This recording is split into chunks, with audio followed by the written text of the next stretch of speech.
बोला. औसेकरांच्या आशीर्वादानं मी आणि माझे सहकारी औसा नगरपालिकेवर निवडून आलेले आहेत आणि त्यांच्या आशीर्वादानं कृपेनं अल्लाह कृपेनं मी काल घोड्यावर होतो आणि आज रस्त्यावर आहे आणि जनतेच्या सेवेसाठी आज मी घंटागाडीवर सुद्धा होतो.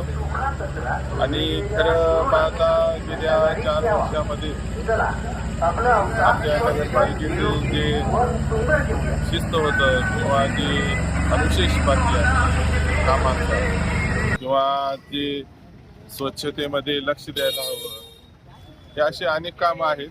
ते आपल्याला हे सगळं सुरळीत करण्यासाठी म्हणजे ट्रॅकवर आणण्यासाठी आपल्याला किमान 3 ते 6 महिन्याचा कालावधी लागणार आहे आणि निश्चितपणे हे सगळं आम्ही सुरळीत करू, व्यवस्थित करू.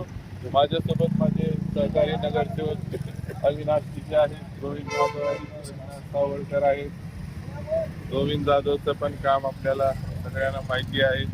आणि आता नूतन नगरसेवक आपले कृष्णा सावळकर आणि अविनाश टिके सुद्धा माझ्यासोबत आहेत. आता आम्ही थोड्या वेळ आधी घंटागाडीने कचरा सुद्धा सफाई आम्ही देखरेखीखाली आमच्या सुरुवात केलेली आहे.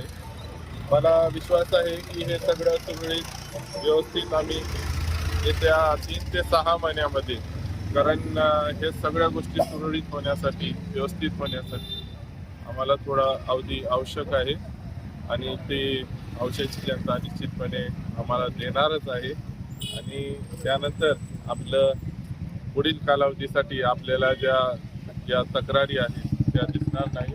आता हे झाडं म्हणजे ही झाडांची पानं सगळी तुम्हाला कोमजलेली या ठिकाणी दिसत असतील आणि हे झाड मधली झाडं सुद्धा डिवायडरमध्ये किती कचरा पडलेला आहे. हे कचरा हे असं व्यवस्थित नाही, सगळं आपल्याला चांगलं करायचं आहे. आता ही झाडं पुन्हा लावायची आहेत आपल्याला, ह्यांना पाणी देणं फार गरजेचं होतं. त्यामुळं आज आम्ही या ठिकाणी ही सुरुवात या ठिकाणाहून केलेली आहे.